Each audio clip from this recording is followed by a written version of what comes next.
নমস্কার, astro guidance অনুষ্ঠানে আপনাদের সবাইকে অনেক অনেক স্বাগত জানাচ্ছি এবং অ্যাস্ট্রো গাইডেন্স নিয়ে আপনাদের সামনে চলে আসা মানে প্রচুর আলোচনা এবং বেশ কিছু বিষয় নিয়ে এগিয়ে চলা। অ্যাস্ট্রো গাইডেন্সের যে গাইডেন্স আপনারা পেয়ে থাকেন, নর্মালি আমাদের চলার ক্ষেত্রে অনেক রকম বাধা আমরা পাই। সেই বাধাগুলো কেন হয় আগে জেনে নেওয়া এবং সেখান থেকে অভ্যর্থ প্রতিকার প্রতিবিধানে মানুষ কী করে বেরিয়ে আসতে পারে সেই জায়গা কিন্তু তার কাছ থেকে মানুষ পান এবং তার অভ্যর্থ প্রতিকার প্রতিবিধানে আজকে যে কোনো ক্ষেত্রের মানুষের তার সমস্যাগুলোর থেকে কিন্তু তারা বেরিয়ে আসতে পেরেছে। এবং অবশ্যই অ্যাস্ট্রো গাইডেন্স মানেই তাকে পাওয়া বাকসিদ্ধ মাতৃ সাধক শ্রীরামকৃষ্ণ। অনেক অনেক স্বাগত জানাবো দাদাকে অনুষ্ঠানে আসার জন্য। নমস্কার, আমার সকল দর্শক বন্ধুদের প্রণাম জানাই এবং আমার আরাধ্য দেবী তারা মাকে প্রণাম জানিয়ে এবং আমার জন্মদাত্রী পিতা মাতাকে প্রণাম জানিয়ে আজকের অনুষ্ঠানে শুরু করছি অনুষ্ঠান। তো বিষয় হচ্ছে, আমি সহজ সরলভাবে কতগুলো কথা আপনাদের বলবো। ভয় পাওয়ার কিচ্ছু নেই। চারিদিকে অনেকে বিভ্রান্তির মধ্যে আছেন যে শনি সাড়ে সাতি নিয়ে, মাঙ্গলিক যোগ নিয়ে, কালসর্প যোগ নিয়ে অনেকের মধ্যে ভয়ভীতি তৈরি হয়েছে। সমস্যাবিহীন মানুষ্য জীবন হয় না। প্রত্যেক মানুষের কিছু না কিছু সমস্যা রয়েছে। যার আর্থিক, মানসিক সব দিক থেকে যিনি ভালো আছেন, দেখা যাচ্ছে শারীরিক দিক থেকে তিনি নানা রকম সমস্যার মধ্যে পড়ে আছেন। সমস্যা যখন আছে, সমাধানের রাস্তা আছে। একটা না একটা রাস্তা বেরিয়ে যাবে। সঠিক প্রতিকার যেভাবে বলবো সেভাবে কিন্তু এগিয়ে যেতে হবে। আমি অনেক প্রচেষ্টা করে নিজের জীবনটাকে পরিবর্তন করার জন্য এই সাবজেক্টটাকে আমি শিখেছিলাম। আমার গুরুদেব মানে অনেক সহযোগিতা করেছেন এবং তিনি আমাকে হাতে ধরে প্রতি পদক্ষেপে শিখিয়ে দিয়ে গেছে যে এটা এটা এটা করলে ভয় পাবি না, ভয় করবেনই না। যারা ভাবছেন যে ধৈর্য ধরবো, এটা ওটা করে সময়টাকে পাস করার চেষ্টা করব, তাদের ছোট্ট করে একটা কথা বলি। একজন বৈজ্ঞানিক, তিনি একটা ব্যাঙের ওপরে পরীক্ষা করে দেখেছিলেন। ফুটন্ত গরম জলের মধ্যে একটা কেটলি বসিয়ে তার মধ্যে একটা ব্যাঙ ছেড়ে দিয়েছিলেন, দিয়ে দেখছিলেন যে প্রাণীর ধৈর্য শক্তি কতটা। তো যখন জলটি গরম হচ্ছিল তখন ব্যাঙ তার শরীরটাকে উষ্ণ করে সেই গরম জলটাকে সহ্য করছিল। যখন সে সহ্য করতে পারলো না, তখন যখন সে লাফ দিতে গেল, তখন তার সর্বশক্তি শেষ হয়ে গেল, সেই ব্যাঙটি আর লাফ দিতে পারলো না। তাই সমস্যা ধৈর্য ধরে ধরে ধরে ধরে পুষে রাখবেন না। এই ঠিক হয়ে যাবে, এই আমার ছেলের পরিবর্তন হয়ে যাবে, আরেকটু দেখি, এই মোবাইল নিয়ে দেখছে, বাজে ছেলেদের সাথে মিশছে, হ্যাঁ আরেকটু বড় হলে ঠিক হয়ে যাবে, প্রত্যেকে বলছে ছোটবেলায় হয়। সমস্যা যখন দেখবেন, সঙ্গে সঙ্গে চিন্তা করবেন সমস্যার রাস্তাগুলো কোথা থেকে বের হয়। আর আরেকটা কথা আমি খুব পরিষ্কার পরিচ্ছন্নভাবে আপনাদের বলে দিতে চাই, যখন দেখবেন সময় খারাপ আসে না, তখন আপনি যার মানে ভালো লোক, আপনার মানে ভালো লোকের থেকে আপনি 10 হাত দূরে থাকবেন। সময় খারাপ যখন, তখন আপনি আপনার মানে ভালো ডাক্তার পাবেন না ট্রিটমেন্টের জন্য, ভালো জ্যোতিষ পাবেন না সহযোগিতার জন্য। মনে হবে যে এই বুঝি আমাকে উদ্ধার করবে। মানে সেই জলের মধ্যে বাঁচার জন্য মানুষ যেমন একটা ডেড বডিকে আঁকড়ে ধরেও বাঁচার চেষ্টা করে, নদী পার হওয়ার চেষ্টা করে, সেরকম আপনি এমন সারথি আপনি ধরলেন যে সারথি আপনার মানে সে নিজের গাম্ভীর্য, অহংকার তাকে শো করে আপনাকে পাত্তা দিল না। এরকম মানুষের হাত ধরবেন না।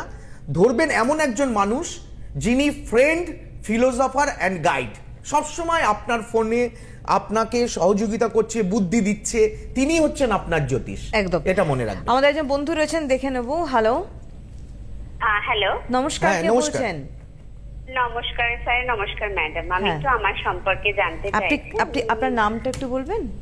হ্যাঁ, শতদীপা চ্যাটার্জি। তাড়াতাড়ি ডেট অফ বার্থটা বলে বলছেন। আমি কলকাতা বেলেঘাটা থেকে বলছি। আচ্ছা, অনুষ্ঠান দেখেন ওনার? হ্যাঁ হ্যাঁ, আমি স্যারের অনুষ্ঠান দেখি। বলুন ডেট অফ বার্থ। খুবই ভালো লাগে। 6 June 1988। 6 June 88। 6 day of June 1988। হ্যাঁ, সময় বলুন। হ্যাঁ, সময় দুপুর 2:15 কলকাতা। দুপুর 2:15 কলকাতা। কলকাতা। দাঁড়ান 1 মিনিট। আচ্ছা, একটু আমাকে বলে দিন, সেদিন সোমবার ছিল তো? হ্যালো, জন্মবার সোমবার? হ্যাঁ, সোমবার ছিল স্যার। আচ্ছা, কন্যা লগ্ন, কুম্ভ রাশি, শতভিষা নক্ষত্র, তিথি সপ্তমী, কৃষ্ণপক্ষে জন্ম। আচ্ছা, গণ হচ্ছে দেবাড়ি গণ, জানা আছে আপনার? হ্যাঁ হ্যাঁ স্যার, জানা আছে।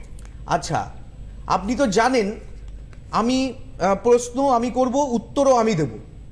প্রশ্ন আপনাকে করতে হবে না, প্রশ্ন আমি করব, উত্তরও আমি দেব। ব্যাপার হচ্ছে এখানে চন্দ্রমঙ্গলা যোগ রয়েছে এবং চন্দ্র রাহু গ্রহণ যোগ রয়েছে। বিশেষত আপনার দশম স্থানে কেতু রয়েছে। আচ্ছা, মেষে বৃহস্পতি অবস্থান করছে। আপনি উচ্চ শিক্ষিতা, আমি কি ঠিক বললাম?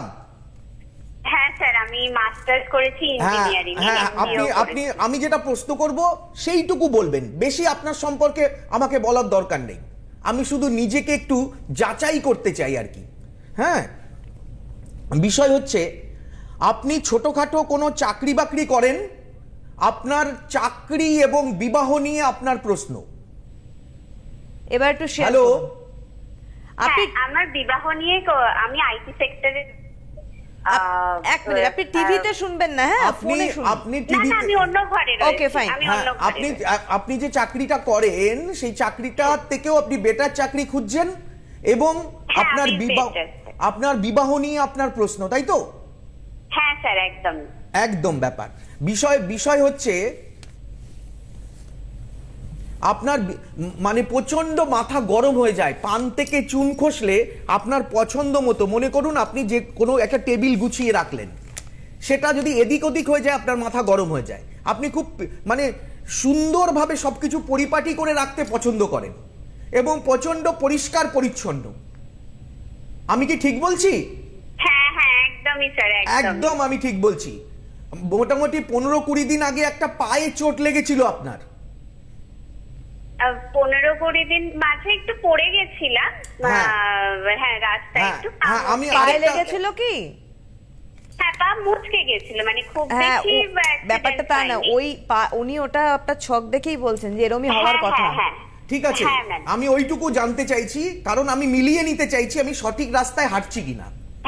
হ্যাঁ, ব্যাপার হচ্ছে আপনার বিবাহের জন্য হ্যাঁ কতগুলো বিষয় ঠিকঠাক করতে হবে। এগুলো যদি অনুষ্ঠানের শেষে আপনি আমাকে ফোন করেন আমি আপনাকে বলে দেব। ঠিক আছে, আমি আরো ফোন নেব। হ্যাঁ, অনেক ফোন নেওয়ার চেষ্টা করব। আপনি শুনতে থাকুন, আমি বলে দেবো আপনাকে। আমার মোবাইল নাম্বার নিচে আছে, আপনি ফোন করবেন, আমি আপনাকে বলে দেবো। কিন্তু আপনার ভালো সময় আসছে, বিবাহিত জীবন ভালো নয়, এর অবশ্যই প্রতিবিধান করতে হবে। এবং একটা জিনিস মনে রাখবেন, আমার একটা পরামর্শ আপনার জীবনটা বদলে দিতে পারে। অবশ্যই আমরা ফোন নেব আজকে, কথা অনেকেই গাইডেন্স চান দাদা, তো সেক্ষেত্রে আপনারা ফোন করতে পারেন। আমাকে অনেকে বলেছেন দাদা আপনি ফোন খুব কম নেন, একজনকেই বলতে থাকেন। আজকে তাই ভাবছি যে ফোন করবে আমি অনেক ফোন আজকে নেব। একদম। আরেকটি কথা আমি বলবো, সেটা হচ্ছে আজকের যে আলোচনা সেইটা খুব সুন্দর একটা বিষয়, দেবদূত জ্যোতিষশাস্ত্র। দেখুন, বিষয় হচ্ছে যে এই যে আমি সকলের ফোন ধরি, আমার জীবনের এক একটা ঘটনা ঘটে গেছে, যে ঘটনাগুলো, যেমন আমি আসানসোলে যে হোটেলে বসি, সেই হোটেলে একটি ছেলে আমাকে খুব ভালোবাসতো। ছেলেটি হোটেলের ইলেকট্রিশিয়ান ছিল। তো সে একদিন হঠাৎ ফোন করে বলল, দাদা আমার একটা ঘটনা ঘটেছে, আমার জীবনটাই রাখতে ইচ্ছা করছে না। আমি তাকে বোঝালাম, বোঝানোর পর সে বুঝলো এবং সে তার চিন্তা ভাবনাটাকে চেঞ্জ করে ফেললো। হয়তো সেদিন, এখনো সে বলে, দাদা সেদিন যদি আপনি আমার ফোনটা না ধরতেন, একটা না একটা কিছু আমি ঘটিয়ে দিতাম। তাই কখনো কখনো আমি মনে করি জ্যোতিষ আপনার জীবনে দেবদূত হয়ে আসে। এটা খুব একটা ভালো বিষয়। তার কারণ হচ্ছে সত্যি জ্যোতিষ শাস্ত্র কিন্তু আমাদের গাইড করে এবং সেই গাইডেন্সটাও একটা প্রপার হওয়াটাও খুব বাঞ্ছনীয়। যে আমি জ্যোতিষ আমাকে গাইড করছে মানে সবসময় যে আপনি পজিটিভ গাইডেন্স পাচ্ছেন তা নয়। যেমন রামকৃষ্ণদার একটা গুণ আছে, উনি প্রথমেই একটা কথা বলেন যে ভয় পাওয়ার কিছু নেই। যেটা বলছি সেইগুলোকে মেনটেন করুন এবং অভ্যর্থ প্রতিকার প্রতিবিধানে ডেফিনেট করে আপনার সমস্যার দেখুন সমাধান পেতে এরকমও হবে। ঘটনা দেখা গেছে কালিয়াগঞ্জে, কালিয়াগঞ্জ, রায়গঞ্জ কালিয়াগঞ্জ, সেখানে আমি আগে হোটেলে বসতাম, তারপরে এক ভদ্রলোক, তিনি অশোক সরকার, উনি খুব উপকৃত আমার দ্বারা, এবং প্রতিদিন উনি কি করতেন, উনি ওনার মিসেস রান্না করে আমার জন্য নিয়ে আসতেন। আচ্ছা, তো একদিন বললেন, দাদা আপনি তো হোটেলে বসেন, আপনি হোটেলে রাত্রে থাকুন, কোনো অসুবিধা নেই, দিনের বেলা আমার বাড়িতে বসবেন। হ্যাঁ, বাহ। তো আমি সেখানে ওনার বাড়িতেই চেম্বারটা করি। তো ওনার ছেলের বিয়ে, উনি অনেকগুলো মেয়ে দেখালেন কুষ্টি, এবং একটি মেয়েকে উনি পছন্দ করলেন, বললেন এই মেয়েটি, বাড়িতে রাধাকৃষ্ণের মন্দির আছে, মেয়েটি খুব ধর্মপরায়ণা, এবং এই মেয়েটির সাথে বিয়ে দিতে চাই। আমি কুষ্টি বিচার করে বিয়েটাকে মানে কেটে দিলাম, যে এখানে করানো যাবে না। মেয়েটি ভালো অবশ্যই, কিন্তু দেখুন সব বোতলে তো সব ছিপি আটকায় না, সেরকমই। তারপরে দেখা গেল যে মানে ওখানে পরবর্তীকালে মেয়েটি আমার কাছে এসেছিলেন, আরেকটা জায়গায় মেয়েটির বিবাহ হলো, মেয়েটি আমার কাছে এসেছিলেন, এবং আমি যা যা বলেছিলাম ওই মেয়েটি সম্পর্কে, বলছে উনি আমায় বললেন, আপনি তো এই বিয়েটা আমার ভেঙে দিয়েছেন, অন্য জায়গায় আমার বিবাহ হয়েছে। সেখানেও মেয়েটির ডিভোর্স হয়ে গেছে, বাবা। এবং ছেলেটির এখন যে ওই অশোক বাবুর ছেলে যেখানে বিবাহ হয়েছে, খুব সুখে আছেন, এবং সেই মেয়েটিও খুব ভালো হয়েছে, আমি বিচার করে দিয়েছি। তার মানে গাইডেন্সটা আমাদের সব থেকে আগে প্রথম নেওয়া দরকার, এবং সঠিক মানুষের হাত একদম। ধরে। একটা বাড়ি করতে গেলে যেমন একজন ইঞ্জিনিয়ারের দরকার, আপনি ভালো মিস্ত্রি পাবেন ঠিকই, কিন্তু সঠিক কোথায় পিলার করলে বা কটা পিলার করলে বাড়িটা মজবুত হবে, সেটা একজন ইঞ্জিনিয়ার যেমন বলতে পারেন। যে একটা মানুষের শরীরে মানে সমস্ত কিছু থাকে, হ্যাঁ, তথ্য থাকে, সেই তথ্যগুলো ম্যাচ করতে হয়। 37টা পয়েন্টস আমরা বিচার করি, সেই পয়েন্টসগুলো যখন আমরা দেখি ম্যাচ করলে তবেই তো বিবাহের দিকে এগোই। একদম, আমরা আসবো। Hello, hello. হ্যাঁ নমস্কার, কে বলছেন? হ্যাঁ নমস্কার ম্যাডাম, স্যার আপনাকেও নমস্কার। আমার প্রোগ্রাম খুব ভালো লাগে, আচ্ছা, আমি এভরি সানডে দেখি। আমি আচ্ছা। সম্প্রীতি ব্যানার্জি কথা বলছি, যাদবপুর থেকে। যাদবপুর থেকে। আপনার সম্বন্ধে জানবেন? হ্যাঁ ম্যাডাম। আর একবার নামটা বলবেন? Sampriti Banerjee. Sampriti. Date of birth? Date of বার্থটা বলে ফেলুন। আমার 35/1988। হ্যাঁ 13। 30 হ্যাঁ 30। মানে 30শে মে? 30শে মে। হ্যাঁ 30শে মে 1988। হ্যাঁ, কটার সময়? টাইম বলুন। বিকাল 5টা বেজে 1 মিনিট। 5টা 1। বিকেল। জন্মস্থান যাদবপুরে, কলকাতায়? না, আমার কালীঘাটে। কলকাতায় জন্ম, ওই কালীঘাট তো কলকাতায়। কলকাতায়। হ্যাঁ। সেদিন সোমবার ছিল, সোমবার। হ্যাঁ। তুলা লগ্ন, বৃশ্চিক রাশি, চতুর্দশী, শুক্লপক্ষে জন্ম, গণ দেবারি গণ। জানেন? আর রাশি লগ্নটা জানি। আচ্ছা, আমি আপনাকে বলবো, আপনি জানেন তো? প্রশ্নটাও আমি বলবো, উত্তরটাও আমি বলবো। হ্যাঁ জানি আমি স্যার। এখন এখানে মঙ্গল রাহু, হ্যাঁ, ছন্ন ছড়া যোগ রয়েছে, 1 2 3 1 2 3 4 5। আচ্ছা, আপনি উচ্চ শিক্ষিতা, বুঝতে পেরেছেন? হ্যাঁ। ব্যবসায়ী ঘরের মেয়ে। হ্যাঁ, বাবা কি করেন? বাবা ব্যবসায়ী। হ্যাঁ, হ্যাঁ, ব্যবসায়ী ঘরে মেয়ে বললেন। ব্যাপার হচ্ছে আপনাদের অবস্থা কিন্তু পূর্বে খুব ভালো ছিল, বুঝতে হ্যাঁ। পেরেছেন? পূর্বে খুব ভালো ছিল, বছর 4 হয়েছে, আস্তে আস্তে আপনার পারিবারিক অবস্থা দিন দিন মানে খারাপের দিকে এগিয়ে যাচ্ছে। মানে আয় থেকে ব্যয় বেশি হয়ে যাচ্ছে, খরচা রেডি হয়ে থাকছে, তাই তো? একদমই। আচ্ছা, তো আপনি জানতে চাইছেন আপনার উন্নতি কবে হবে বা কিভাবে হবে, হ্যাঁ। এটাই তো মূল আপনার প্রশ্ন তো? হ্যাঁ হ্যাঁ। আচ্ছা, বিষয় হচ্ছে, প্রথম কথা বলে রাখি, আপনার বাড়িতে কিছু বাস্তু সমস্যা রয়েছে। নাম্বার 2, বাড়িতে সবসময় কলহ লেগে থাকে, কলহ, মনোমালিন্য, নিজেদের মধ্যে একটা ছোটখাটো ব্যাপার নিয়ে সবসময় একটা ভুল বোঝাবুঝি লেগে থাকে। নাম্বার 3, আপনাকে বলি, আমার অনুষ্ঠান শেষ হওয়ার ঠিক 1 ঘন্টা পরে আপনি আমাকে ফোন করবেন, আমি কিছু দ্রব্য আপনাকে জোগাড় করতে বলবো, সেই দ্রব্যগুলো জোগাড় করে একটা কর্ম আপনাকে করতে বলবো, কাজ, সেই কাজটা করবেন, আশা করি আপনার ভালো হবে। আপনি শুনতে পেয়েছেন? হ্যাঁ স্যার, আমার একটা প্রশ্ন ছিল। হ্যাঁ বলুন। হ্যাঁ বলুন। প্রশ্ন হচ্ছে আমার ভালো সময়টা কবে থেকে আসবে? কিছু সম্পত্তিগত সমস্যায় আমি একটু জড়িয়ে আছি। বুঝতে সেখান থেকে পেরেছি। কবে বেরোবো? এগুলো সমস্ত কিছুই রয়েছে পারিবারিক। আমি যে এই যে বললাম, পারিবারিক একটা মানে ভুল বোঝাবুঝি, বুঝতে পেরেছেন? আত্মীয় স্বজনের মধ্যে একটা হিংসি বোঝাবুঝি, ভুল বোঝাবুঝি, এইগুলোই মেন কারণ হয়ে দাঁড়িয়েছে এই সমস্ত কিছু থেকে। ওই যে বাস্তু সমস্যা যেটা বললাম না, হ্যাঁ, বাড়ির মধ্যে এই সময়টা থেকে কবে বেরোবো তাহলে? একটা কলহ চলছে বাড়ির মধ্যে। আমি তো বলেই দিলাম, এই সমস্যা থেকে যতক্ষণ মানে মোটামুটি সমস্যাটা 3.5 বছর রয়েছে আরো, কিন্তু এর থেকে আপনি মুক্তি পেতে পারেন। তার জন্য শুধু আপনাকে করলে হবে না, আপনার বাড়ির প্রত্যেককে কিছু কাজ দেব আমি, সেই কাজগুলো করলে আশা করি এর থেকে বেরিয়ে আসতে পারবেন। বোঝা গেল? একদম। এর থেকে যদি বোঝাতে না পারি, আপনি আমাকে ফোন করে নেবেন, আবার বুঝিয়ে দেবো। উনি শুরুতেই বলেছেন যে আপনার উন্নতি চাইছেন, অর্থাৎ যে আপনি বললেন না যেটা সম্পত্তিগত সমস্যা রয়েছে, আপনার উন্নতি কিন্তু সামগ্রিক দিক থেকেই বলেছেন উনি। তো সেই জায়গাটা অবশ্যই মাথায় রাখতে হবে। আমি একটু ওনার চেম্বার বলে দিই চট করে, কারণ সামনেই পরপর চেম্বার রয়েছে। নর্থ বেঙ্গলে কিন্তু বিশেষ করে বলে থাকি যে রামকৃষ্ণদা ছেলের মতো। একটা ছোট্ট ঘোষণা আমার, বিশেষত প্রত্যেককে আমি বলে রাখি, মোটামুটি 50 থেকে 60 জন মানুষ দীর্ঘদিন ধরে আমাকে, যাদের আর্থিক পরিস্থিতি প্রচন্ড খারাপ, তারা আমাকে তারাপীঠ চেম্বারে তারা দেখাতে চাইছেন। তারাপীঠ চেম্বারে আমাকে ফোন করবেন, আমি সময় দিয়ে দেব। তাদের জন্য আমি একদম বিনামূল্যে তাদের সঙ্গে দেখা করব। বিনামূল্যে আমি তাদের সঙ্গে দেখা করব। কিছু মানুষ আমাকে যারা বলেছিলেন, যে অনেকে বলেছিলেন আর্থিক পরিস্থিতি একদম তলানিতে এসে পৌঁছেছে, যে এর থেকে বেরোতে পারছি না, আজকে ওনারা বেরোতে পারছেন না, কিছু করে দিলে হয়তো প্রচুর অর্থ হবে, তখন আমায় দেবে।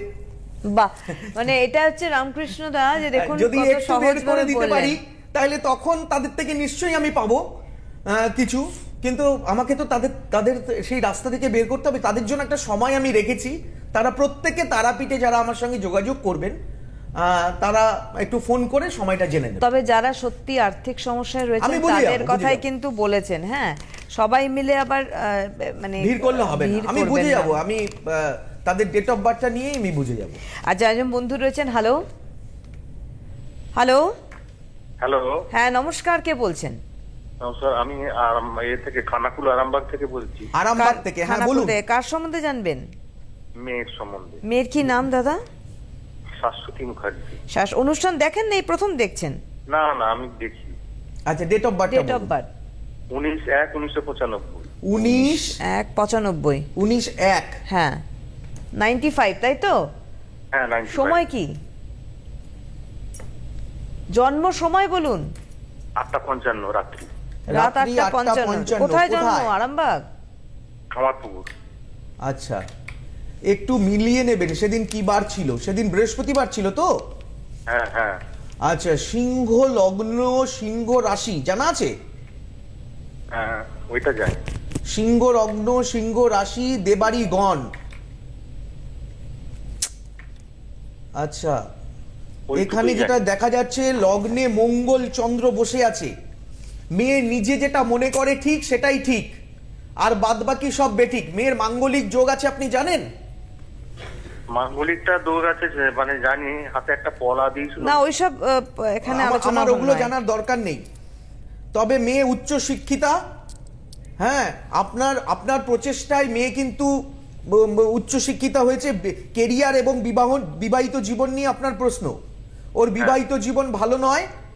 রেলে পরীক্ষা টরীক্ষা দিচ্ছে না? রেলে পরীক্ষা দেয়নি, বেসরকারি পরীক্ষাগুলোই দেয়। বেসরকারি পরীক্ষায়, এই বেসরকারিতে চাকরি ওর ভালো ভালো হচ্ছে, কিন্তু ওই 3-4 মাস 1 বছর পর সব ছাড়ে হয়ে যাচ্ছে। স্যালারি নিয়ে সমস্যা। একদম একদম একদম। প্রথম কথা, মেয়ে কিন্তু চট করে রেগে যায়, আপনি মানেন তো? ওরে বাপ রে বাপ, একদম চট করে মেয়ে রেগে যায়। সে যেই হোক, হ্যাঁ, ঘুম থেকে একটু মানে একটু আলসে ভাব দেখা যায়। হ্যাঁ, আর খাওয়ার প্রতি প্রচণ্ড একটা খুঁতখুঁতে ভাব থাকে, আর নিজে যেটা মনে করে ঠিক সেটাই ঠিক, আর পৃথিবীর সবাই বেঠিক। হ্যাঁ, এইসব নানা দিকে একটু সমস্যা রয়েছে। আপনি যদি আমাকে ফোন করেন অনুষ্ঠানের শেষে, আমি কিছু জিনিস বলবো, সেগুলোতে যদি সামান্য পরিবর্তন কিছু আসে আমার সঙ্গে অবশ্যই যোগাযোগ করবেন। আশা করি আমার একটা পরামর্শ আপনার জীবনটা বদলে দিতে পারে। ধন্যবাদ। বলছি শুনতে স্যার, একটা থাকুন। প্রশ্ন। হ্যাঁ বলুন। হ্যাঁ বলুন বলুন। বলছি স্যার, এই সিংহ রাশির যে শনির হ্যাঁ কি বলছেন? শনি সিংহ রাশির যে শনির ঢাইয়া আসবে, কি ওটা কি করবে? দেখুন, একটা কথা বলি, শনি কিন্তু মানে খুব ভালো একটা প্ল্যানেট। শনি সৎ, ধার্মিক, জেদি, যারা ভালো মানুষ, যারা লোকের ক্ষতি চায় না, যারা প্রচুর পরিশ্রম করে, যারা দু নাম্বারি করে না, শনি তাদের কোনো ক্ষতি করে না। যার রাজত্বকাল যখন যেরকম আসে তাকে অনুসরণ করে চলতে হয়। যে গ্রহের রাজত্বকাল যখন চলে সেই গ্রহ যা যা চায়, আমাদের দেশের রাজা যদি চায়, যেরকম চায় আমাদের প্রজাদেরও সেরকম চলতে হবে। শনির রাজত্বকাল 2.5 বছর, 2.5 বছর, 2.5 বছর, এটা 7.5 বছর শনির ঢাইয়া চলে। মানুষে একটা জীবনে একবার দুবার পায়, কেউ কেউ আবার 3বারও পায়, অনেকে যাদের পরমায়ু যোগ থাকে। তো শনি কিন্তু প্রথম 7.5তে একটু শিক্ষা দেয়। দেখা গেল বিপদে, মারক গ্রহ নয় কিন্তু শনি। শনি মানুষকে মেরে ফেলে না, রাহু যেটা করে শনি সেটা করে না। শনি কিন্তু শিক্ষা দেয়, তুমি এর থেকে শিক্ষা নাও, তুমি যাকে আপন ভাবছো সে তোমার এত বড় ক্ষতি করে দিয়ে গেছে, এটাকে বোঝো, জানো, পরিশ্রমী হও, অলসতা ত্যাগ করো, লটারির টিকিট কাটা বন্ধ করো। শুধুমাত্র পরিশ্রম না করে টিকিট যদি শুধু কেটে যাও আর মোবাইল সারাদিন দেখো, তাহলে তোমার জীবনটা সুন্দর হবে না। তোমাকে কর্ম করতে হবে, ভাবতে হবে, আগের দিনই পরিকল্পনা করে নিতে হবে যে আমার জীবন থেকে একটা দিন চলে গেল, এই দিনটায় আমার কি কি করলাম সেটা লিস্ট করতে হবে, পরিকল্পনা ওয়াইজ চলতে হবে। তবে শনি কিন্তু আপনাকে অনেক বড় জায়গায় তৈরি নিয়ে যাবে। যারা যারা বড় বড় শিল্পী, যারা যারা বিশাল জিরো থেকে হিরো হয়েছে, তারা প্রত্যেকে শনির প্রভাবে হয়েছে। যাদের কিচ্ছু ছিল না, একদম মাটির থেকে উঠে এসছে, তারা প্রত্যেকে শনির প্রভাবে হয়েছে। মনে রাখবেন, আমার একটা পরামর্শ আপনার জীবনটা বদলে দিতে পারে। শুধু একটা ফোন করুন এবং আমার পরামর্শ নিয়ে নিন।